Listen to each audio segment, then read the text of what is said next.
So I'm now sitting in the inner sanctum, the cockpit of the BMW 320d Touring. This is the 7th generation from the Munich manufacturer. And this particular edition is powered by a 2-litre inline 4-cylinder turbocharged diesel engine that produces around 187 brake horsepower.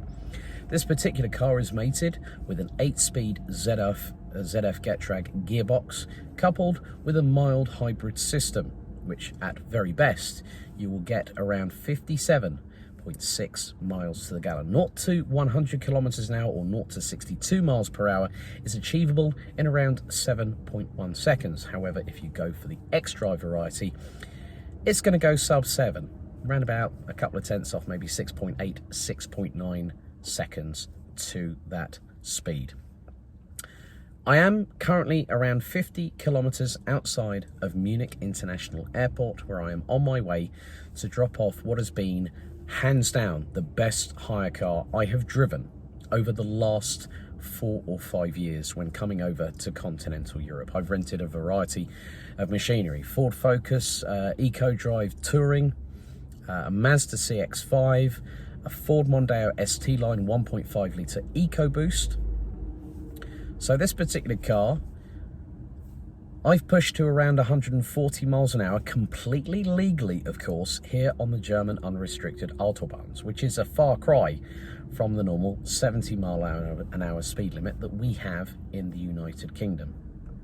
It is very much a comfortable place to be, and for many multitudes of factors.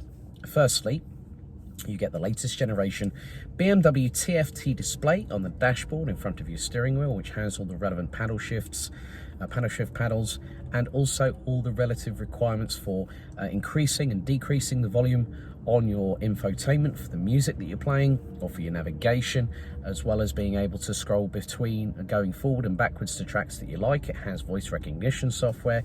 It also has adaptive cruise control, where you can actually tell the car up to a certain point how far you want the adaptive cruise control to work. It also has emergency brake assist, which I did find out very early on in the hire of this car. I've had this since Friday lunchtime, and the car's going back just a couple of hours before I fly back to London Heathrow Terminal 5. Now, the iPhone 11 that is being used to film this review of this car has had quite a nice bit of adaptability. And for that, through the BMW Connected Drive system, Apple CarPlay and Android Auto, if you are an Android smartphone user, will automatically connect to the infotainment system here on the BMW 320d Touring.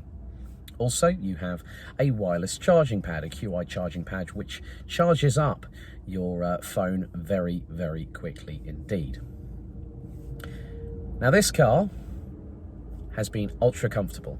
It has been an absolute pleasure to drive. Now, BMW prides itself in the United Kingdom as saying that it is the ultimate driving machine, or in Germany, Freude am Fahren. Speaks for itself. Now, this car has a cloth upholstery rather than the normal leather, but you do have heated front seats, you do have automatic climate control, you do have even the opportunity to set your stations. You also have 3 driving modes. You have Sport, Comfort, and Eco Plus.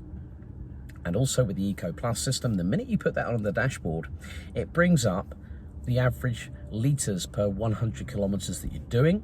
It also has a slight recharge system for the mild hybrid, which is quite intuitive in its own right. And also, when you lift off the throttle, if you're driving along through, say, a set of roadworks at 60 kilometers an hour, the car will tell you how far you have lifted and coasted, and that is helping to save fuel. Now, in terms of how I've been driving it, I will be honest, when you're in Germany, you need the maximum performance available when you're on the Autobahns. So my thought was straight away to try all 3 driving modes, which suited my particular style of driving over here in Germany. Now, the roads are a lot better than in the UK. The countryside roads, you see some fantastic scenery, and you're in a comfortable place to be. So from my perspective, Sport mode was the only alternative.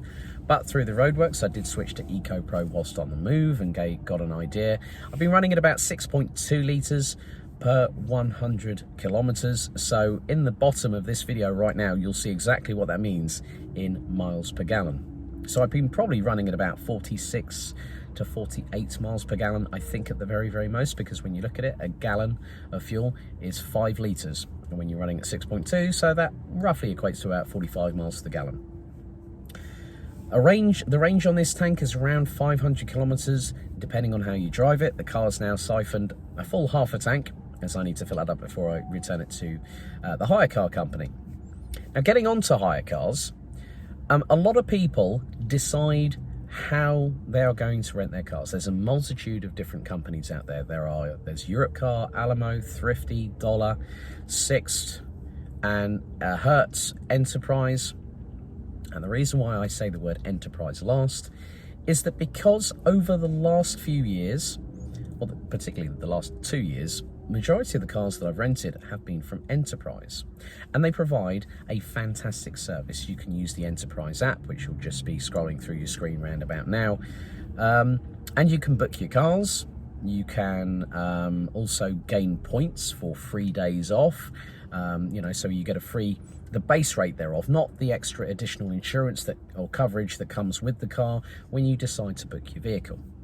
Now, this rental cost me in the region of around 260 euros, which is about £220 given the current conversion rate between the euro and the British pound. One of the biggest things that I found with Enterprise is that every single member of staff is attentive. They are able to speak your language, particularly with the fact that I do speak English, but I also speak German, I also speak French. And when I come in, I always, if it's a German rental station, it's always, "Hallo, mein Nachname ist Goldschmidt, ich habe Auto reserviert." And straight away, excuse me, my voice is still a bit sore after 31 races of commentary this weekend.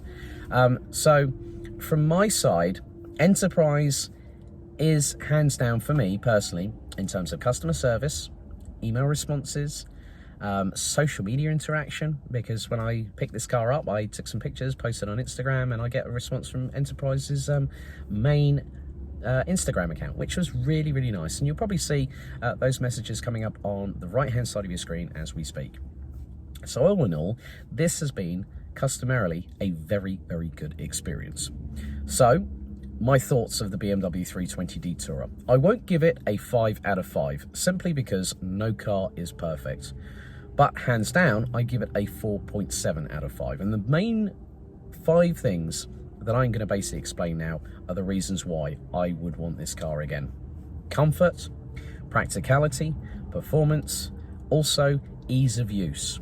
Okay, yeah, you do have the first few bits that you need to get through, so like saying if you want to disable certain functions, you can do through the infotainment system, and that can take a little bit of time. But hands down, everything, the switchgear, everything on the binnacles is in easy use. It's easy to see. You have a speed limit notification in the TFD dashboard on the car telling you what speed limit it is. So as soon as you see the white circle with the ring around it and then 3-4 lines going diagonally down, it means that you're unrestricted and you can go flat out, obviously with safety being in mind. And also ease of, from my perspective as a driver, I love a car that's comfortable and has all the relevant things that can help your drive be as convenient and comfortable as possible.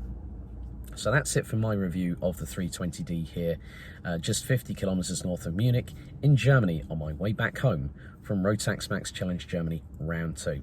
Stay tuned for the next time I'll be talking about a car, but it won't be just about any car. It'll be about my own personal wagon. Thank you for watching and see you soon. But before I forget, stay safe and look after yourselves out there. Bye-bye.